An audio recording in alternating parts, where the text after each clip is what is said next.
Assalamualaikum warahmatullahi wabarakatuh. Selamat pagi untuk rekan-rekan mahasiswa.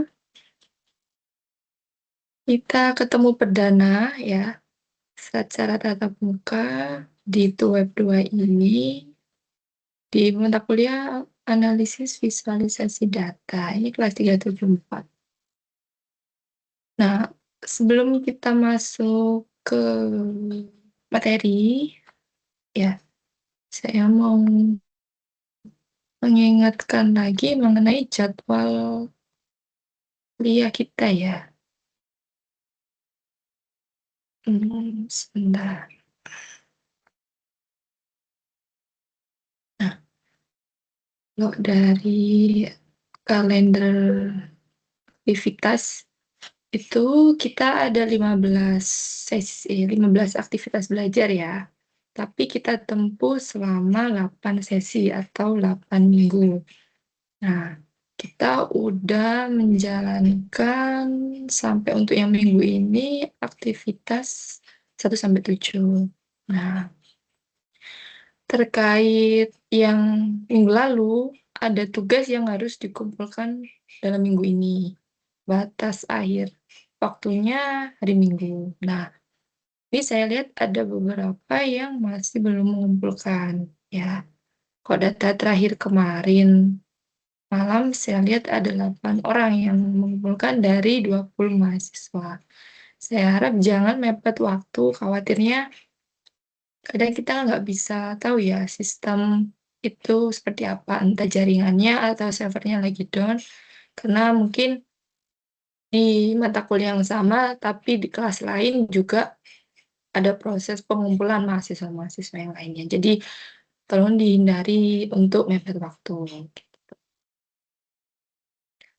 Lalu nanti kita akan ke web ketiga di minggu ke-6. Nah, ini mau kesepakatan tetap di hari Sabtu pagi atau nanti kita polling lagi? Gimana nanti ya? Silakan didiskusikan enaknya gimana? Tetap Sabtu pagi aja atau ganti malam kayak gitu. Enaknya gimana? Jadi kita ada nanti 2 kali web lagi. Perkiraan ada di minggu ke-6 tanggal sekitar 18 sampai 23 Mei. Kemudian di minggu ke-8 di tanggal antara 1 sampai 6 Juni. Itu saja. Jadi terus untuk mata kuliah ini karena ini berpraktik ya. Nah, ini kami dihimbau sebagai tutor rekan mahasiswa semua di sini untuk bisa lulus mata kuliah ini harus mengumpulkan 3 tugas. Jadi kalau salah satunya tidak mengumpulkan, dianggap tidak lulus. Dan kami juga tidak bisa membantu karena memang dari sistemnya yang memproses apa rekan-rekan semua. Jadi saya harap semua tugas dikumpulkan. Kalau memang ada kendala tentang sistemnya, nanti infokan ke saya bantu teruskan ke pihak Kaprodi atau ke pejabat berwenang. Itu aja sampai sini ada yang ditanyakan. Kita bisa lanjut. Coba kita lanjut. Oke. Untuk tugas 1 ada yang masih kesulitan install programnya.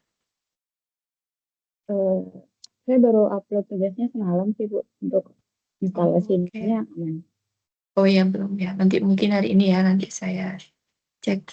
Ibu izin bertanya Ibu. Oke, silakan. Itu ya perkenalkan saya Muhammad Zulfikar Sandi. Untuk pengumpulannya itu berupa PDF aja atau kita melampirkan videonya juga Bu? Kalau bisa ada videonya juga ya. Jadi karena gini, ada beberapa mahasiswa itu capture-nya sangat tidak meyakinkan bagi saya kayak gitu. Kayak terlihat itu pengambilan entah itu dari punya mahasiswa lain atau dari internet kayak gitu kan. Nah, jadi untuk meyakinkan aja. Tapi kalau memang kalian udah jelas, sebenarnya sih simple ya, nggak usah terlalu panjang-panjang juga. Kalian mungkin rekam beberapa menit ketika kalian pengerjaan, ada suaranya kalian, ada praktiknya kalian, udah nggak usah terlalu diedit sampai apa estetik gitu ya.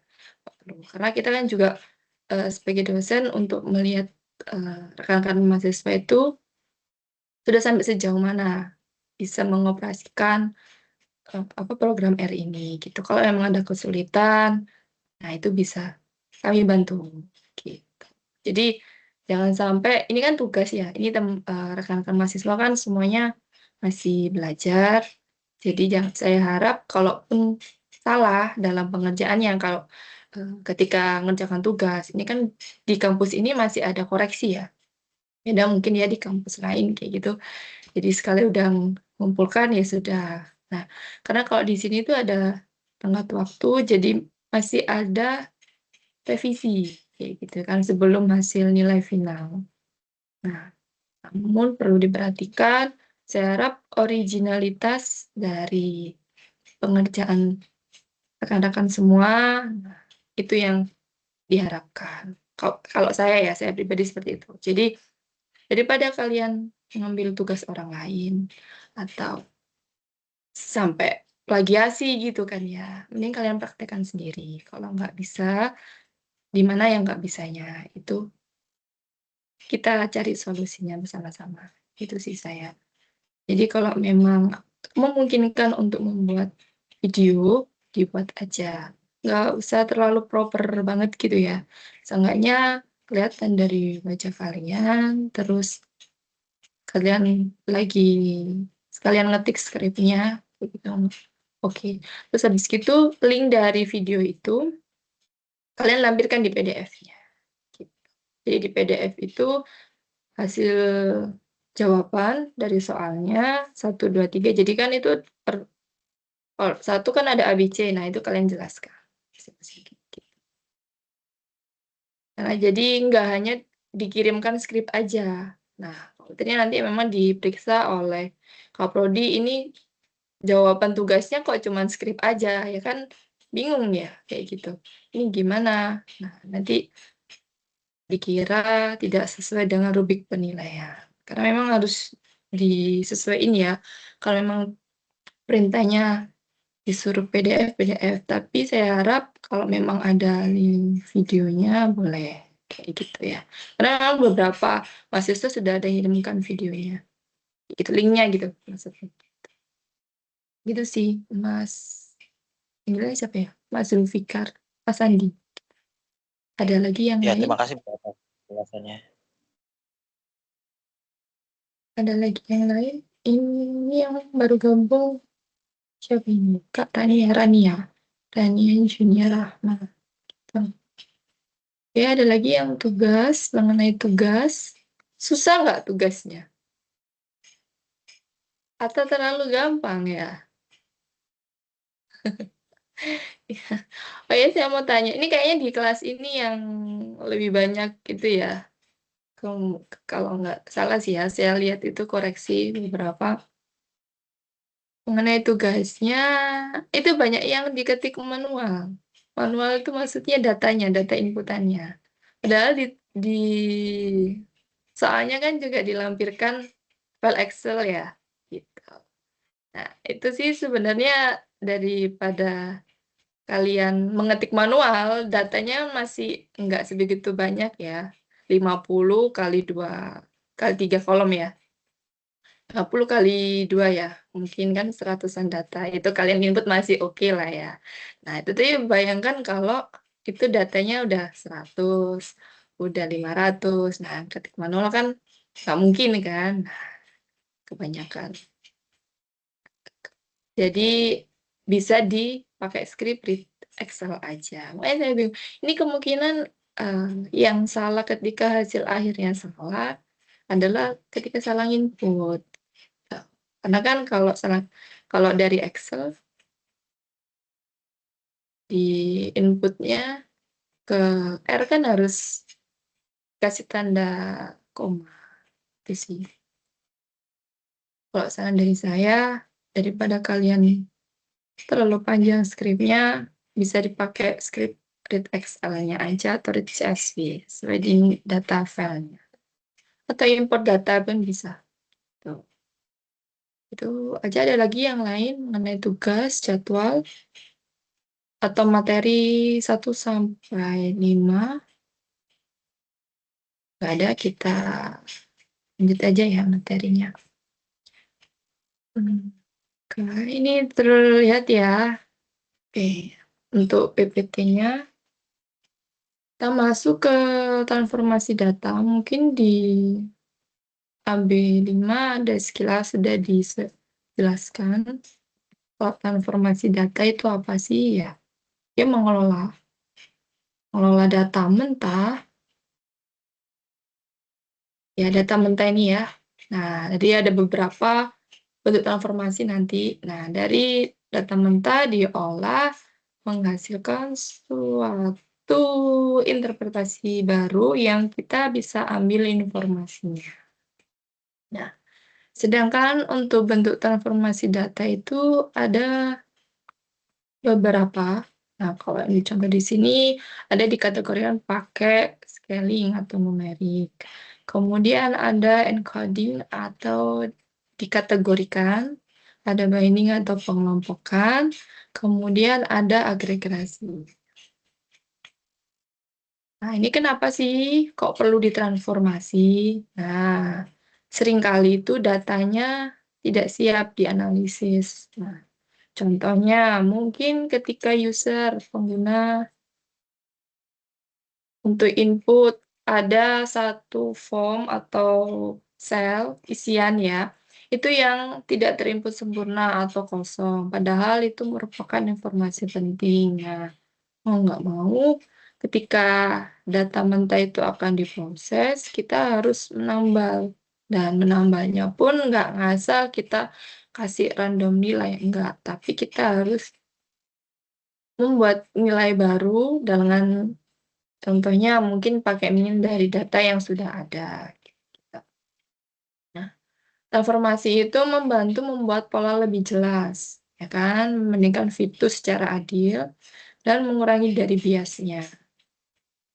Nah, hasilnya penting agar tidak menyesatkan. Nah, dari awal bentuknya berantakan yang tadi ya, ketika mungkin tidak sama atau kosong, harusnya datanya itu ada 10, ya kan? Namun ada di data di 7 dan 8 ada yang kosong, sehingga datanya bukan 10 lagi. Nah, gimana kalau bisa tetap 10 dan datanya lengkap? Nah, ini kan kita harus menyesuaikan.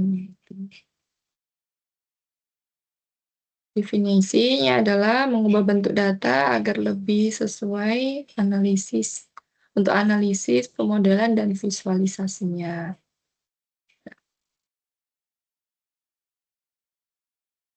Nah, jadi untuk transformasi itu bukan sekedar prosesan, tapi transformasi adalah salah satu bagian yang fokusnya pada perubahan bentuk data. Nah, ini alur kerja dari data mentah ke visualisasi. Jadi data mentah itu kan kumpulkan dari data sumber asli ya. Jadi ketika teman-teman atau rekan mahasiswa ini dapat data mentah, nah itu data mentah kita harus pisahin kayak gitu. Jangan kalian data mentah itu misal dapat nih dari bagian database kayak gitu kan. Nah, itu dapat file Excel. Nah, dari file Excel itu kalian misal duplikat dulu. Jadi kan kita pindah mentah sama duplikat. Nah, duplikat itu yang kalian proses untuk transformasi. Biar apa? Jadi biar kalaupun untuk pembanding, kita punya data mentahnya yang asli. Setelah itu, kita cek. Nah, apakah ada yang duplikasi atau nilainya hilang ini tadi ya, seperti itu. Kemudian atau formatnya udah sama belum? Kayak gitu. Misal wanita dan perempuan. Mungkin bagi kita, otak manusia, itu kan sama aja. Tapi kalau bagi komputer ya, ya mereka taunya wanita-wanita, perempuan-perempuan. Kayak gitu. Jadi, biar sama, kita harus pakai apa nih? Misal diganti kode kah? Kayak gitu. Kalau wanita dan perempuan itu kodenya 2. Kalau laki-laki atau pria kodenya 1.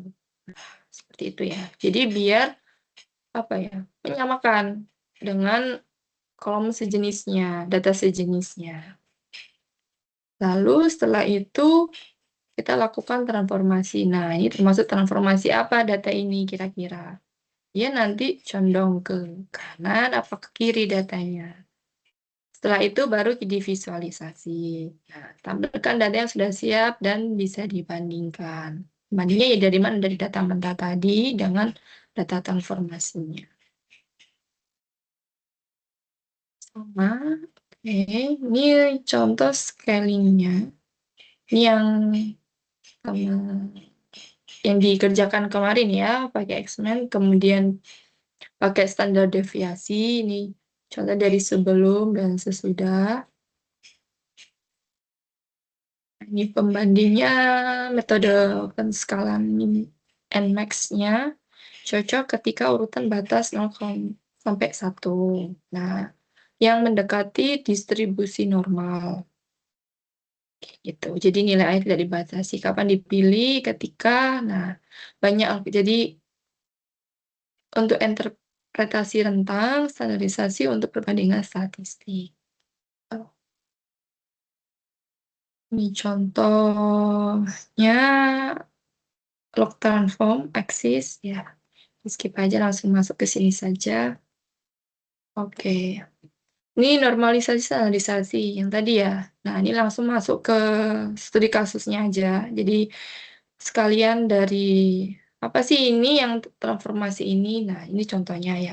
Jadi yang tadi normalisasi atau standarisasi kita contohkan pakai data ketika ada harga rumah yang tingkatannya rentangnya jauh dari 500 juta ke 5 miliar kayak gitu kan. Nah, jadi kita ubah pakai skala ya, pakai 0 sama 1. Jadi bottom atau nilai bawahnya 0 di angka 500 juta ini. Kemudian angka paling atas kita pakai angka 1. Nah, ketika ada masuk data lagi yang baru di 2,75 jadinya ada di 0,5. Makanya metode ini agar variabel dengan satuan berbeda bisa dibandingkan secara adil.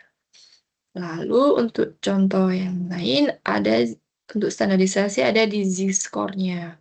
Ya kan, z-score-nya yang kemarin juga udah dijelaskan di AB4, ya kan, ada nilai rata-rata ujian, kemudian standarisasinya, standar deviasinya. Lalu ketika ada contoh seorang mahasiswa mendapatkan nilai sekian, jadi dia berapa nilai transformasinya. Jadi kalau didapat 1, berarti dia nilainya di atas rata-rata. Nah, ini transform matematika ya untuk di data yang sebarannya terlalu ekstrim. Contohnya data pendapatan penduduk ada yang 2 juta sampai 2 miliar. Nah, ini kalau di sini contohnya pakai log 10 gitu. Kemudian yang kedua ada akar kuadrat. Nah, biasanya pakai data caca, contohnya jumlah kecelakaan per hari. Nah, jika jumlahnya 100, ditransformasi menjadi 10. Lalu selanjutnya ada agregasi data. Nah, mengubah data transaksi yang sangat banyak menjadi ringkasan informatif. Nah, ini yang seringkali banyak nih dijumpai. Misal di data, kalau dicontoh ini adalah data mentah penjualan. Transaksi belanja di supermarket selama setahun. Jadi kan pasti banyak itu kan yang datang, yang belanja dalam 1 hari itu udah banyak banget gitu ya. Gimana kalau setahun? Nah, ya kita coba ringkas ya pakai transformasi ini menjumlahkan semua transaksi tersebut berdasarkan bulan, dikategorikan gitu ya. Lalu setelah dapat hasil summary-nya, nah kita dapat nih informasi baru. Dapat 12 baris data. Januari sampai Desember. Nah, dibuatlah jadi dapat tren tahunan dalam 1 tahun itu seperti apa. Jadi di Januari berapa sampai Desember. Nah, kira-kira penjualan tertinggi di mana? Kira-kira penjualan terendah di mana? Nah, sebagai nanti ini acuan untuk manajer operasional atau owner bisa memikirkan solusi lebih ke depannya. Jadi misal kalau di bulan yang penjualannya rendah, bisa diberikan promosi-promosi. Kalau penjualannya tinggi, nah kita adakan juga promosi atau sesuatu yang bisa meningkatkan lagi gitu. Jadi biar kita mengikuti momen kayak gitu. Contohnya begini juga ya, ketika ada momen Idul Fitri atau Idul Adha. Nah, kebanyakan Idul Fitri, Idul Adha kan itu tinggi ketika penjualan di mana? Mungkin di daerah Jawa, nah Sumatera atau beberapa lainnya. Nah, apa nih yang sering kali dibeli? Oh, ternyata produk fashion mungkin kan, atau kebutuhan parcel. Nah, itu kan. Jadi, nah gimana tuh kita bisa meningkatkan lagi penjualan, kayak gitu kan. Karena owner itu biasanya itu tadi, gimana caranya meraih omset yang tinggi kan. Nah, dengan dari data yang mentahnya tadi, nah itu bisa kayak gitu. Oke, selanjutnya ada di encoding atau konversi kategorikal. Nah, ini komputer tidak bisa menghitung warna, contohnya ya. Jadi kita ubah angka atau komputer tidak tahu ini bedanya mobil, motor, dan bis gitu. Ya, jadi kita gimana taunya? Biar bisa komputer itu ngerti gitu. Nah, akhirnya kita kasih kode dulu pengkodean, kalau mobil tuh 100, kalau motor 010, kalau bis itu 001. Sama halnya kalau kalian pernah belajar di pemrograman web ya, kayak gitu. Itu pasti ada misal kita buat warna, warna mungkin suatu form atau button. Nah, itu kan warnanya pasti pakai kode angka dan huruf. Kalau putih itu kan FF semua, kalau hitam 00. Nah, itu tinggal ya seperti itu. Jadi komputer taunya hanya coding, kode. Gitu. Kemudian selanjutnya ada di contoh variabel tingkat pendidikan. SD, SMP, SMA. Kalau SD mungkin kita pakai apa namanya pengkodean 1, SMP itu 2, SMA itu 3. Lalu ada pengelompokan. Nah, pengelompokan di sini kenapa namanya bin jadi dianggap ember ya bahasa bahasa Inggrisnya jadi angka ke kelompok. Nah, contoh di sini adalah ada sekumpulan data nilai ujian siswa. Nah, dikelompokkan, ya kan? Ada yang kita pakai apa ya batas ya. Kalau KBM atau kalau di sekolah itu biasanya apa standar nilai itu ya. Biasanya sebutnya apa ya? Karena kan ada pokoknya intinya KBM ya standar nilai gitu. Nah, di sini standar nilainya adalah 60. Nah, jadi kalau di bawah 60 dianggap itu gagal atau harus melakukan remedi. Nah, dapat ada pengelompokan seperti ini, kita visualisasikan menjadi diagram pie chart ini ya, atau diagram lingkaran. Nah, jadi kita tahu nih berapa persen yang lulus, yang gagal berapa. Lalu ada penanganan nilai yang hilang. Nah, seperti yang sudah saya sebutkan di awal, ini contohnya adalah mengisi lubang pada data agar analisisnya seimbang atau tidak terhenti ya. Jadi biar imbang. Misalnya data siswanya ini ada 5 siswa, ternyata ada yang lupa ke input nih gurunya, gitu kan, kemungkinan gitu. Ada 2 mahasiswa yang lupa ke input, ini gimana? Ya udah, kita buat rata-rata, data yang sudah ada kita masukkan di sini. Nah, baru ini data siap dianalisis.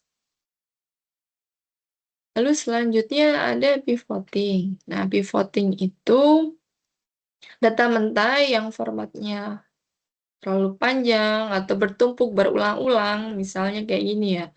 Ada mungkin penarikan dari database, beberapa hal yang serupa kan, ini kan sama lagi, sama lagi. Nah, kalau dianalisis kan susah nih. Gimana nih kita bisa meringkasnya biar lebih gampang nanti dianalisis, karena kan copy nih copy lagi. Nah, itu gimana ya kalau buat visualisasinya agak kesusahan. Nah, kita ubah dulu. Kita kategorikan, mungkin ini ada 2 produk yang sama kan, kita pakai nama copy. Kemudian cabangnya, ya berarti ada cabang A, cabang B. Nah, mungkin nanti selanjutnya ada gula, ya kan, gula, mungkin tambah sini gula, cabang A menghabiskan berapa, cabang B berapa, gitu, dan seterusnya.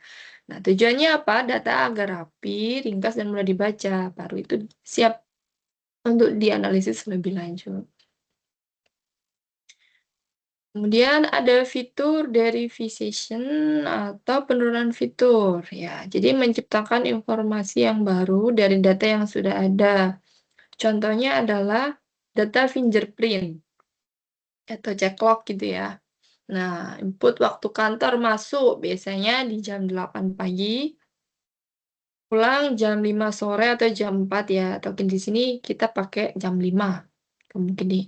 Kemudian kita proses, nah dapatlah durasi kerja nih 9 jam. Mungkin nanti ada karyawan juga yang lain, masuknya jam 8 tapi pulangnya jam 20. Nah, itu kan berarti udah berapa jam itu. Jadi bisa nanti data ini dipergunakan untuk HRD mengecek siapa yang dalam 1 minggu itu udah melaksanakan kerja ya, berapa jam kan biasanya kan kalau di instansi, beberapa instansi karyawannya dibatasi jam kerja itu sampai 1 minggu itu berapa jam. Karena untuk apa? Mungkin HRD-nya menganalisis untuk, tingkat kerjanya agar lebih baik itu sekian jam dalam seminggu. Jadi lebih dari itu, dikhawatirkan produktivitas dari karyawan menurun. Ini itu kan salah satu contoh saja. Kemudian ada diekstraksi fitur. Untuk bertujuan mengambil informasi spesifik, kayak gitu ya. Jadi data mentah, kemudian ini contohnya ada data kalender atau apa, tahun input ya. Tahun input atau tanggal lahir, tahun input ya 25, 2023, kemudian dipisahkan. Nah, membantu model pola musiman. Nah, ini seperti tren belanja yang tidak terlihat jika hanya berupa tanggal aja. Nah, ini bisa digunakan tadi tren, ya kan, tren belanja. Misal di bulan Desember, ada acara Natal kan ya, Natal dan Tahun Baru. Nah, itu pasti kan kelihatan tuh trennya tinggi. Nah, yang dijual apa tuh di periode ini, kayak gitu kan. Kalau itu di groceries, gitu ya, atau di toko-toko penjualan barang gitu. Lalu selanjutnya ada penggabungan kolom. Ya, jadi biasanya ada penginputan seperti ini. Kode area dan nomor telepon itu ada beda kolom, jadi digabung. Jadi satu kesatuan, kemudian dapat identifikasi unik. Ya. Atau kalau nggak gitu, ada menggabungkan kolom, misal untuk kode unik ketika kita mengurus m-banking ya, atau baru ya, pembukaan baru rekening. Nah, biasanya nanti didapat kalau dari pihak banknya yang membuatkan, itu dari namanya, inisial namanya, kemudian tanggal lahir biasanya, kayak gitu. Kemudian manfaatnya adalah untuk tampilan visual yang rapi, gitu ya. Visual yang rapi pada tabel laporan. Lalu selanjutnya ada dimensi reduction. Oke. Teknik untuk menyederhanakan data yang memiliki banyak variabel tanpa kehilangan informasi pentingnya, ya kan? Jadi ada data ini banyak nih. Ada satu orang memiliki data usia, pendapatan, kota, negara, hobi, pendidikan. Nah, itu segitu banyaknya. Gimana caranya bisa lebih kita ambil aja beberapa kayak gitu kan, diperkecil variabelnya yang kira-kira dibutuhkan. Nah, baru bisa kita mengkategorikan atau di cluster data. Manfaatnya apa? Untuk mempercepat waktu komputasi. Jadi mengurangi beban kalkulasi ketika datanya itu terlalu tinggi ya. Terlalu banyak ya. Kalau misalnya kayak contoh big data. Big data kan itu banyak sekali dan terkadang variabelnya juga banyak. Nah, itu kita sebelum analisis, kita harus mengkategorikan dulu mana yang data yang mau dipakai agar tidak terlalu banyak proses. Dan kalau semakin waktu lama, semakin juga kalau komputasinya ya kasihan beban juga gitu. Bisa memakai fitur visual TSNE dan PCA. Manfaatnya untuk mencegah overfitting. Selanjutnya ada di sampling. Proses memilih sebagian kecil data dari populasi yang besar. Contohnya mengambil random sampling, ya kan? Dan ada juga, nah ini juga pun kita harus membuat datasetnya seimbang ya dengan data aslinya. Misal data aslinya itu memiliki komposisi 60% pria, 40% wanita. Nah, sampel rasionya juga harus sama, 60-40 juga. Jadi 60 laki-laki, 40 perempuan. Lalu kita masuk ke transformasi logaritma pangkat. Ya kan? Ada pembedanya di sini. Kalau logaritma itu untuk data yang lebih condong ke kanan. Ini ke kanan contohnya pendapatan dan populasi. Kalau yang pangkat itu cocok untuk data yang miring ke kiri.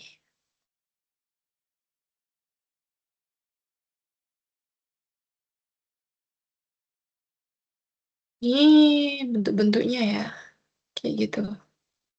2 kali jadi seperti ini contohnya. Oke, kemudian ini ada perbandingan. Nah, dari konversi distribusinya, ini data awalnya segini, jadi seperti ini. Kalau yang pangkat seperti ini, menyesuaikan data ke model ini.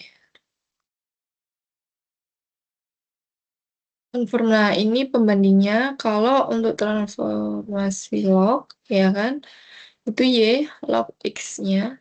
Nah, ini meredam kemiripan positif atau ke kanan, condong ke kanan. Penekanan datanya itu untuk mengkompresi nilai-nilai yang besar, memperluas nilai-nilai yang kecil. Kemudian untuk yang transformasi pangkat, menyesuaikan kemiringan negatif.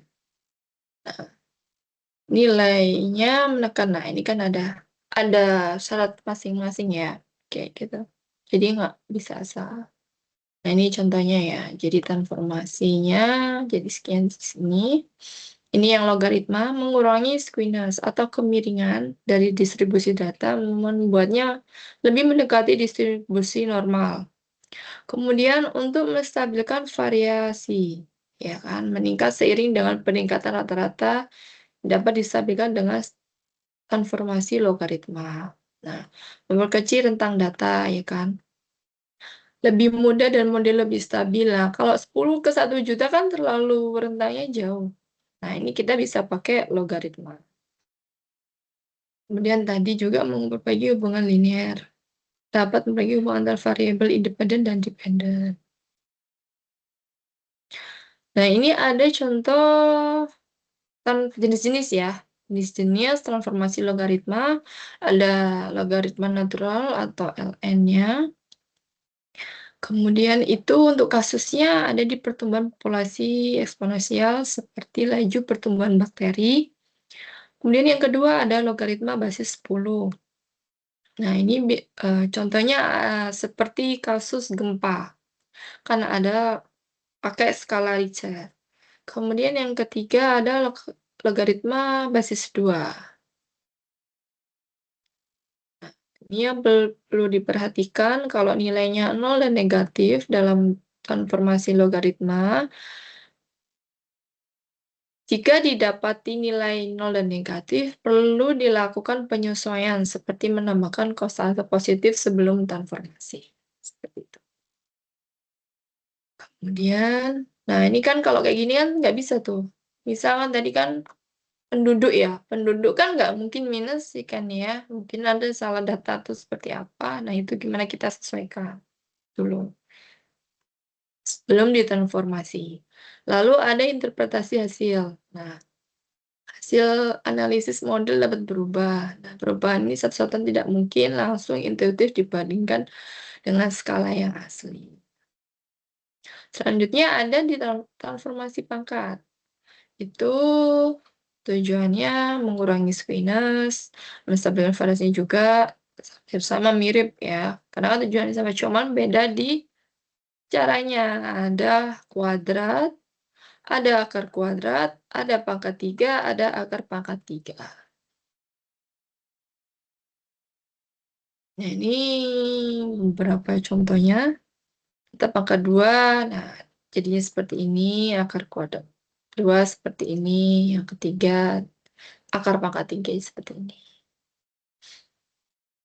Untuk yang transformasi lainnya ada logika, normalisasi sejarah, linear transformasi, transformasi visualisasi. Dan juga perlu diperhatikan kalau ada nilai negatif nah, tidak bisa diterapkan pada nilai negatif atau 0 seperti akar kuadrat 2 ya. Jadi harus diselesaikan datanya dulu sebelum melakukan transformasi.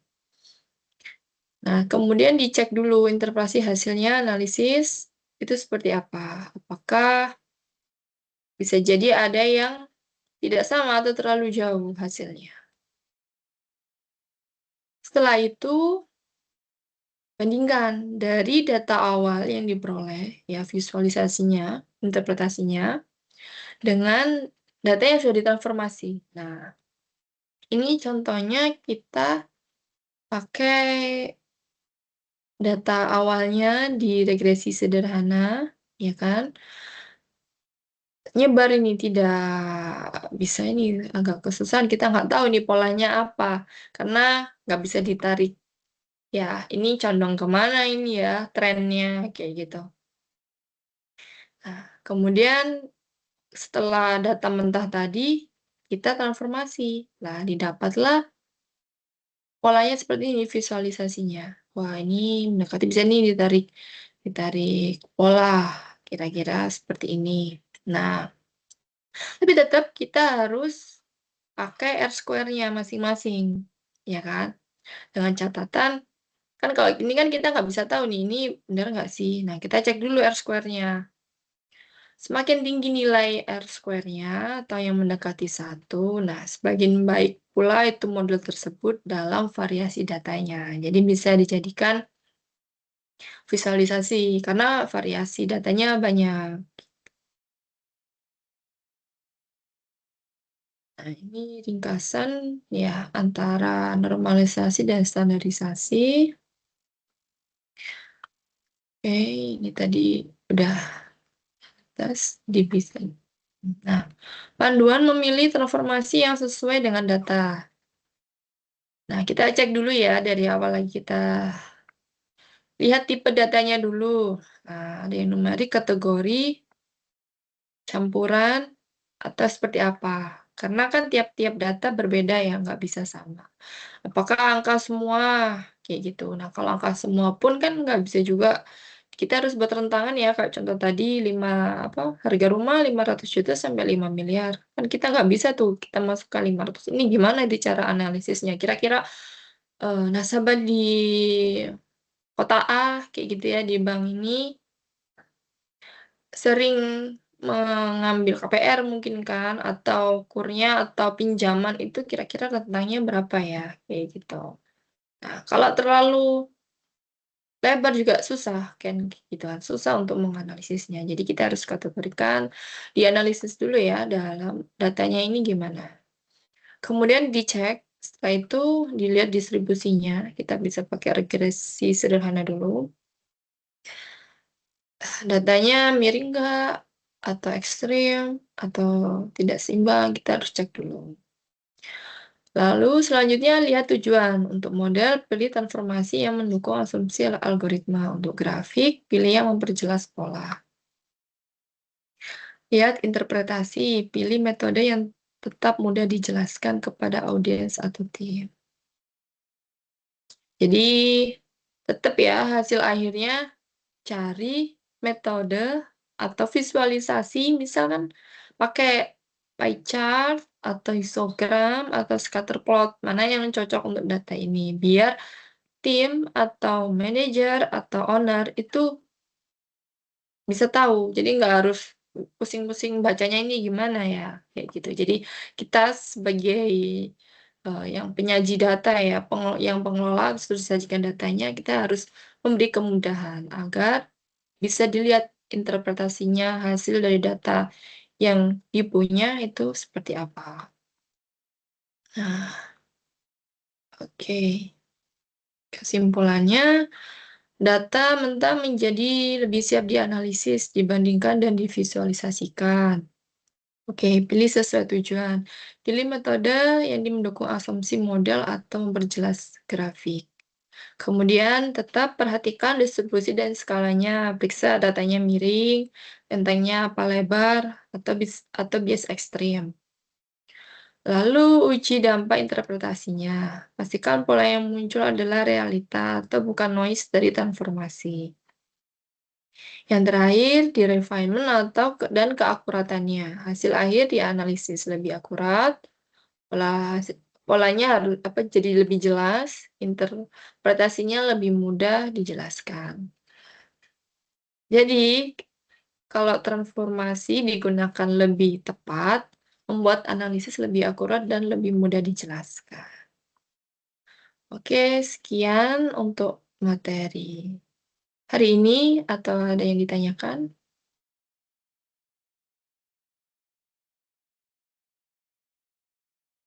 Silakan klik ke atasnya.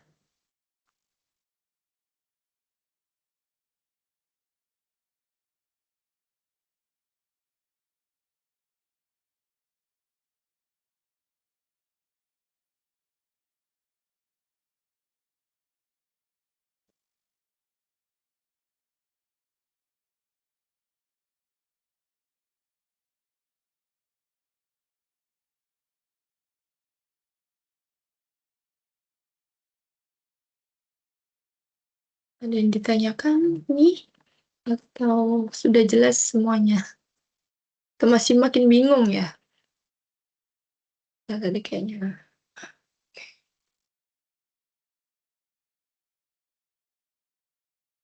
Oke. Oh, ada yang sebagian masih kerja ya. Oke, nggak apa-apa.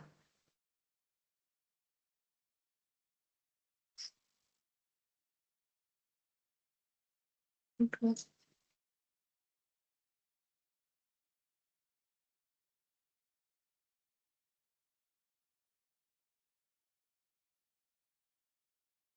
oke. Mana ada yang ditanyakan? Ini. Back. Oke. Oke, atau saya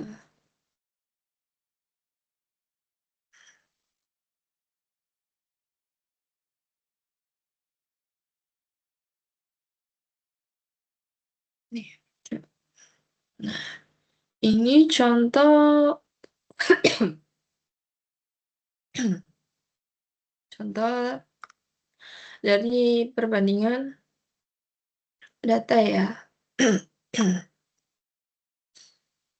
Kelihatan kan ya?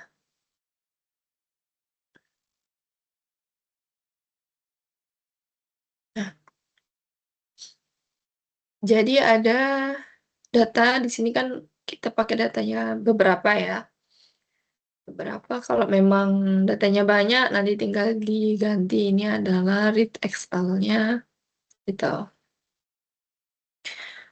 Kemudian, nah kita transformasi dulu.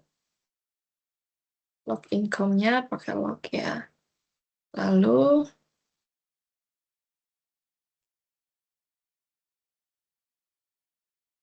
histogramnya, kita buat histogramnya. Kemudian cek pembandingnya. Aduh ini bener yang ini enggak? Oh ya. Awalnya seperti ini, jadi kita buat di awal adalah 25 ya kan, 25, 30, 35, nah 40 sampai 500. Jadi datanya seperti ini jadinya. Kok ada yang gini, kan susah ini. Susah yang sebelum transformasi ya. Ini gimana trennya, kita nggak tahu kan.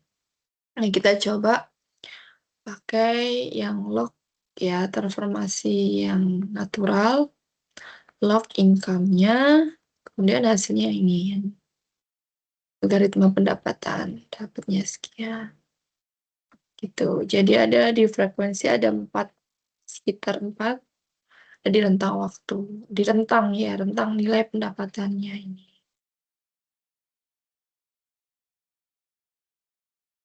Lalu untuk yang pangkat.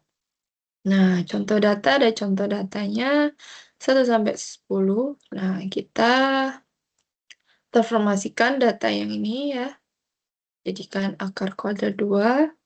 Lalu kita plot ya, sebelum dan sesudahnya. Kita buat data histogramnya juga lagi, ya kan? Data, pakai yang data ini ya. Lalu sebelum transformasi kuadrat, kita kasih keterangan ya judulnya, biar lebih memudahkan. Kemudian yang satunya, setelah transformasi, pakai data square-nya, pakai namakan namanya data square ya. Kita masukkan di sini juga. Dikasih keterangan setelah transformasi kuadrat. Oke, dan hasilnya dulu. Nah, ini di awal datanya kan yang kok kayak gini, interpretasinya yang kiri susah. Akhirnya kita transformasi kuadrat jadi lebih baik model datanya. Seperti itu untuk yang transformasi log dan kuadrat. Sampai sini ada yang ditanyakan?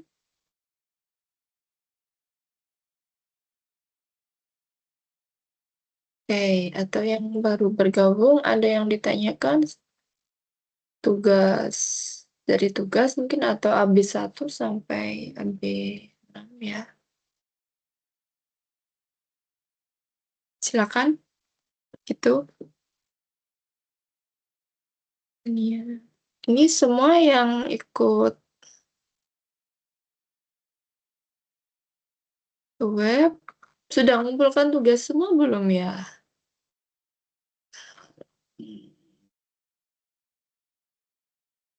Sambil saya cek ada yang sudah apa belum. Kemarin yang udah 10 orang. Udah ada 10 orang yang mengumpulkan. Kemarin yang ada note revisi apa udah dikirimkan?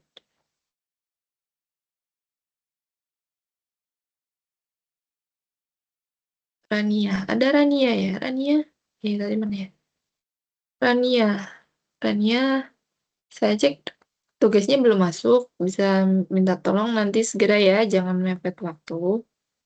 Ya Ibu, hari ini. Oh, oke. Soalnya khawatirnya gini, ini kan kelas AFD atau analisis visualisasi data itu kan nggak hanya kelas kita saja ya. Ada beberapa kelas yang lain dengan tutor yang berbeda dan kelas yang berbeda. Dikhawatirkan kan semua dalam minggu ini kan pengumpulan tugas terakhir untuk tugas 1. Kalau dikhawatirkannya adalah sistemnya down, servernya mungkin kan kita nggak tahu ya. Tapi diharapkan enggak sih, cuman untuk berjaga-jaga saja, gitu.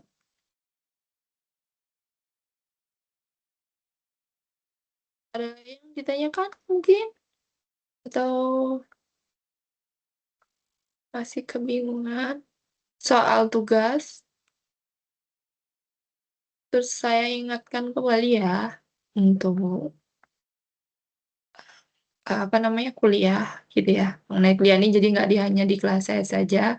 Kita kan ini semua di sini mahasiswa-mahasiswi belajar ya, sedang proses pembelajaran. Nah, jadi kalaupun kalian dalam prakteknya adalah salah, itu dimaklumin, tapi tetap harus gimana cari cara biar kesalahan itu tidak terulang kembali. Nah, jangan sampai kalian plagiasi karya orang lain atau kerjaan orang lain atau nyontek ya, bahasa lebih simpelnya adalah nyontek kayak gitu. Jadi jangan seperti itu. Jadi lebih baik kalian mempraktekkan sendiri, mengerjakan sendiri daripada kalian mengambil jalan instan, mengambil kerjaannya temennya, atau dari internet, atau dari yang lain. Nah, di sini kan, semuanya ingin ilmu ya, di samping ilmu juga dapat nilai kan. Nah, tapi dibarengi tapi tadi kalian harus praktek sendiri, biar ilmu yang kalian dapat itu kalian mengerti. Kalau nggak mengerti itu yang di mana. Nah, itu bisa kalian tanyakan sebagai ke saya atau ke teman-temannya ya, kayak gitu. Karena di sini kan semuanya sama-sama belajar ya. Saya pun di sini tetap, nggak berarti saya yang tahu semuanya ya, tahu menahu yang paling benar, nggak, mungkin ada kalanya saya salah. Nah, itu teman-teman mahasiswa di sini boleh mengingatkan saya, ya tapi ya dengan bahasa yang sopan dan santun kayak gitu. Kalau memang ada dari penjelasan saya yang kurang setuju atau memang salah, gitu. Sama halnya semuanya saling mengingatkan saja. Jadi saya kemarin mendapati ada yang kemungkinan terindikasi entah itu ngambil dari mana. Nah, saya harap jangan ada terulang kembali, gitu saja sih. Cuma nanti kalau bisa, ada lebih baiknya ketika pengumpulan tugas berpraktek ini ada disertakan video ya, video dalam pengerjaan tugasnya. Kemudian saya ingatkan kembali mengenai syarat lulusnya. Syarat lulus mata kuliah ini adalah mengumpulkan 3 tugasnya semuanya, gitu ya. Jadi kalau ada salah satu tugas tidak dikumpulkan, informasi dari kampus itu tidak akan lulus. Jadi meskipun kalian di 2 tugas yang lain nilainya sempurna, nah kalau ada tugas satu yang tidak dikumpulkan, kayak gitu kan, itu tetap dianggap tidak lulus. Jadi saya mohon besok dicek ya, atau hari Senin ya, besok apalah. Kalau memang ada yang tugasnya belum masuk nilainya gitu ya, Minggu atau paling lambat Senin ya, itu bisa info atau chat pribadi aja ke saya gitu. Karena yang saya merasa, "Bu, saya belum dapat nilai. Nilainya saya udah ngumpulkan sekian," kayak gitu. Mungkin kirim aja buktinya, saya belum dinilai gitu. Nah, mungkin saya ada terlewat atau memang sistemnya belum kebaca atau gimana. Jadi kita cari jalan tengahnya bisa langsung japri. Jadi biar untuk lebih cepatnya aja sih gitu. Ada yang lain? Ini semuanya udah ngisi itu ya, sama sama sambil saya bukakan dulu ya absensinya. Bentar.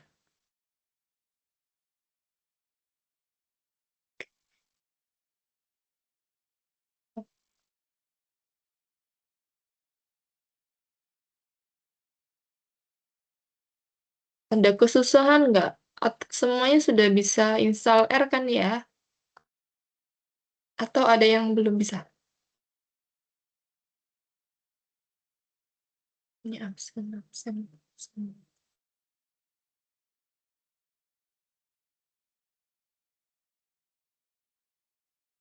Nah,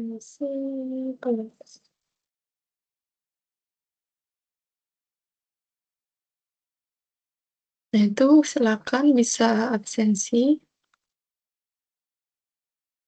juga. Kalau nggak ada yang ditanyakan, kita kuis ya. Ini ada ya? Oh, itu bisa nggak ya? Kalau dari HP. Kita coba aja ya. Kita kuis, yang bisa ikut kuis. Ini semuanya pada kerja atau ada yang masih bisa?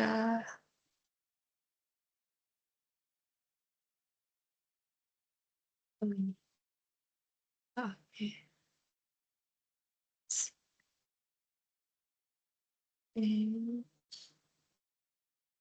Kita kuis ya. Sebelum kita kuis dulu. Bisa gimana nih? Oh, ini.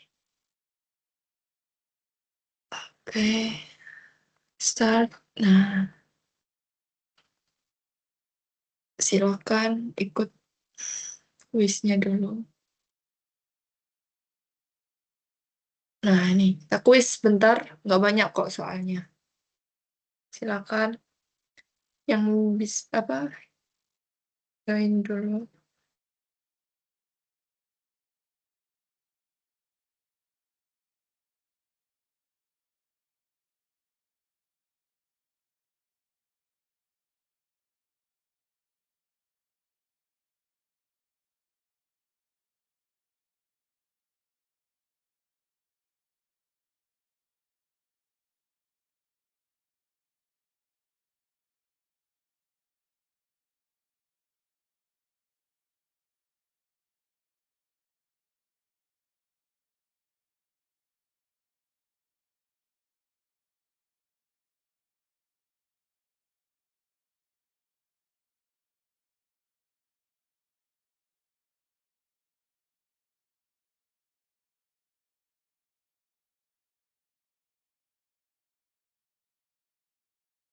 Siapa lagi yang mau gabung itu? Siapa Rania? Rania belum masuk ya? Udah ya.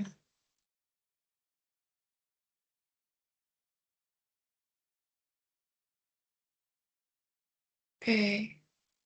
Inska, Iska ada nggak? Atau ini lagi dia ada bacaan? Oke. Coba ya, kita start ya. Ini 5 orang ya. Oke.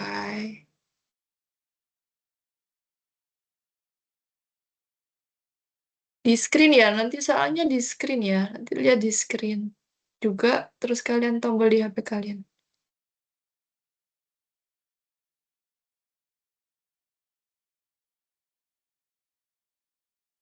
Pilih yang true aja, boleh di skip aja nggak apa-apa.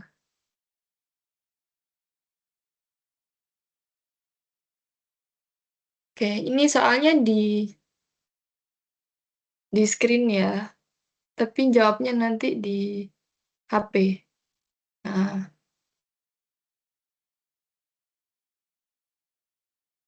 keluar nggak? Oh,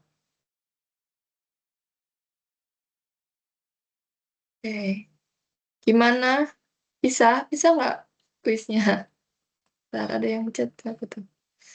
Ada yang chat nggak? Next ya. Nah, ini coba. Oh, masih nol, belum ada yang benar. Nah, ini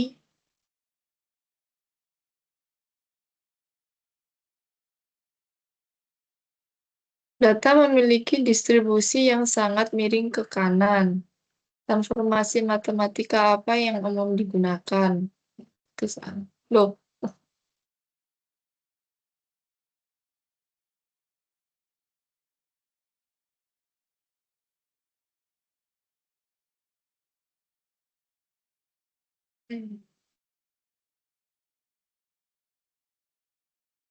kenapa tuh nggak ada yang jawab? Kesusahan ya.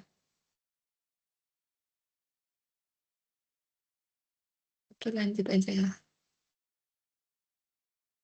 Nah, teknik reduksi dimensi seperti PCE sangat penting dalam transformasi data. Karena, nah, karena apa? PCE penting karena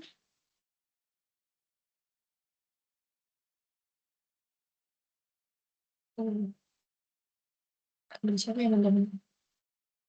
Oh, oke. Saya bacain aja berarti soalnya. Oke, selanjutnya. Oh, double point ini terakhir. Ingin bandingkan R-square dari model linear dan log linear jika variabelnya dependen Y telah diubah menjadi log Y. Itu gimana? Apa yang harus dilakuin?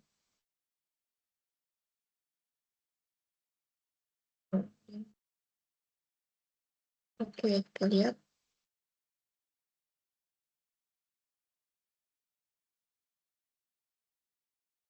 Yes. Banding aja. Siapa nih yang gak kejawab dapat peringkat? Oh, yang kedua. Oh, ya, siapa ini yang benar nih? Wah. Oh, lalu benar. Oke.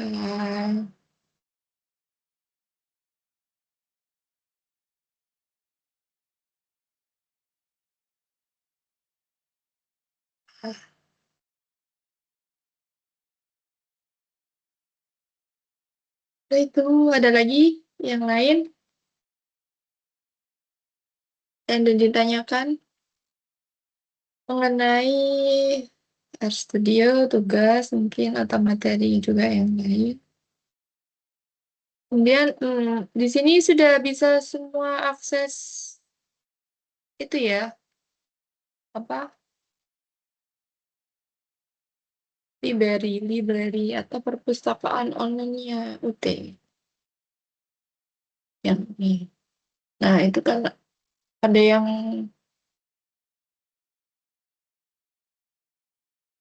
sudah atau belum kah? Itu ya.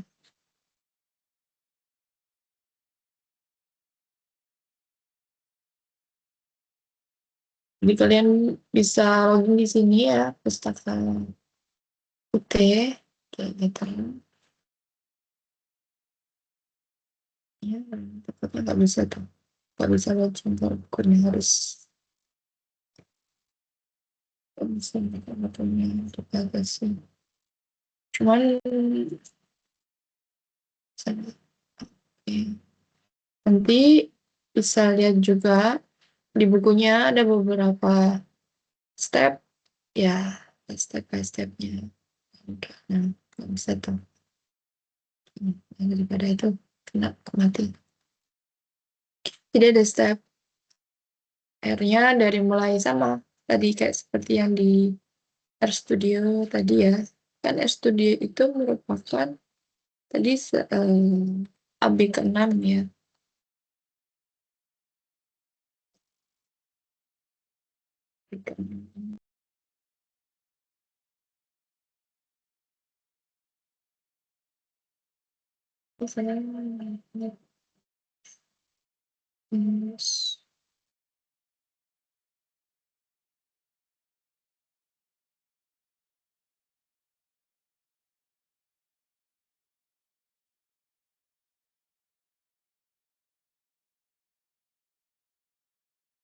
Nah, untuk informasinya.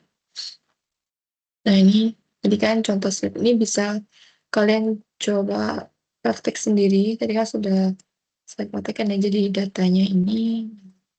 Kemudian hasilnya tadi seperti tadi. Juga di yang di transformasi angkat. Coba praktekkan gimana. Jadi terus oke.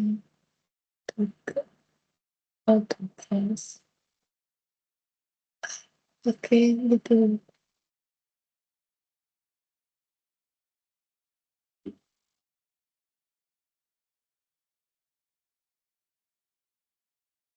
Itu saja dari saya. Kemarin yang dapat koreksi jawaban, apa ada yang ditanyakan juga?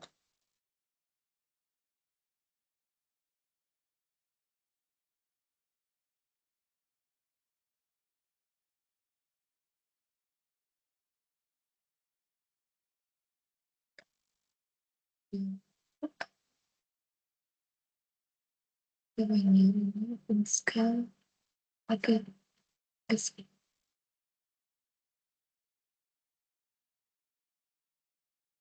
sambil nunggu form absensinya ya.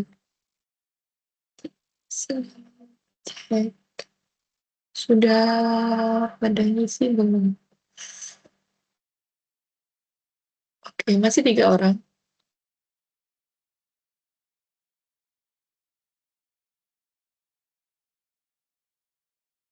Satu orang. Harusnya ada 5 orang.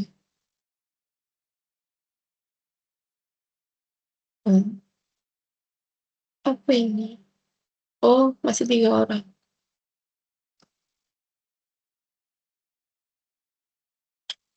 Yang masih 3 orang, Vinca, Fuad, Raina. Yang belum berarti Sandi sama Galuh ya. Sandi sama Galuh.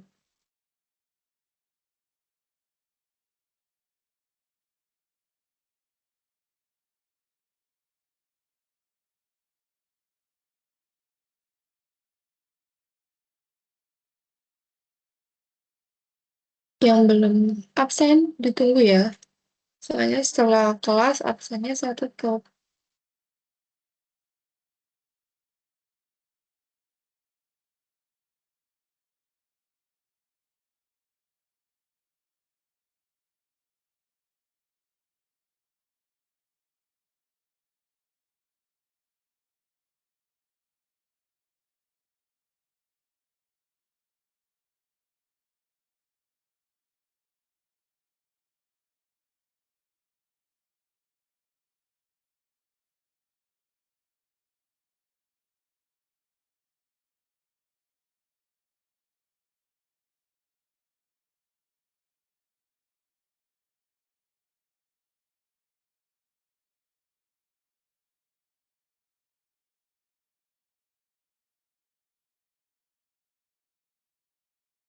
Oke, gitu saja. Ini sudah nggak ada yang ditanyakan.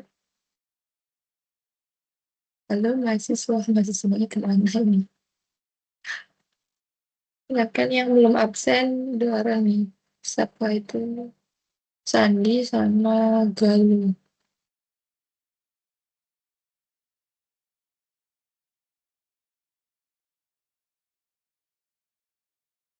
Oh, tidak ada pertanyaan. Dan coba menjelaskan apa materi saya jelaskan awalnya. Untuk rekamannya nanti saya kirimkan link. Nanti saya upload dulu. Kita bisa nggak ya akses lagi masuk ke sini? Biasanya nanti ada rekaman yang masuk di sini. Oke, tapi nanti saya bantu buat upload aja. Ya, lebih gampangnya gitu. Untuk yang lain belum, saya tunggu absennya aja paling. Galuh, Galuh, Galuh yang belum ya.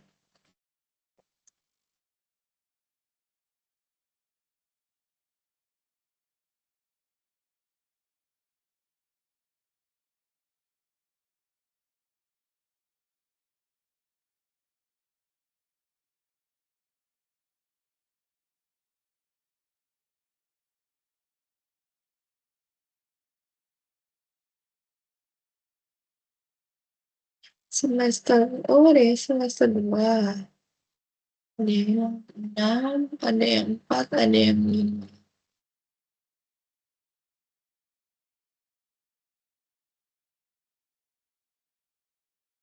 Oke, gitu saja kalau nggak ada yang pertanyaan.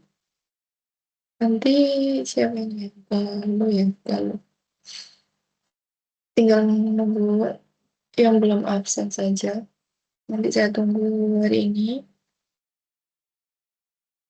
Kalau nggak ada yang ditanyakan, saya akhiri pertemuan hari ini. Kita ketemu di web 3. Nanti untuk jadwalnya ini gimana ya? Mau tetap aja di hari Sabtu atau gimana? Sudah ada itu belum? Oh, tetap hari Sabtu aja ya? Nanti coba di polling aja lagi, Bu. Soalnya juga Oh, banyak gitu. yang nggak aktif ya, Bu. Iya, kayaknya gitu. Oke, berarti polling lagi ulang aja ya. Baiklah. Oke, saya akhiri pertemuan hari ini. Selamat bekerja yang masih bekerja. Untuk saya pesan titip tugasnya karena benar-benar strict ya, strict banget untuk tugas nggak ada batas toleransi perpanjangan. Dari sistem pun udah terlock otomatis. Jadi saya harap di tugas 1, 2, 3 ya. Tugas 1 yang terutama ini ya. Paling akhir kumpulkannya besok, besok tanggal 10 ya. Saya gitu. Dia kan ada kan ya deadline di mana tulisan di kolom tugasnya itu ya, di form tugasnya. Saya harap itu aja saja pesan saya. Oke, saya akhiri. Assalamualaikum warahmatullahi wabarakatuh. Selamat siang.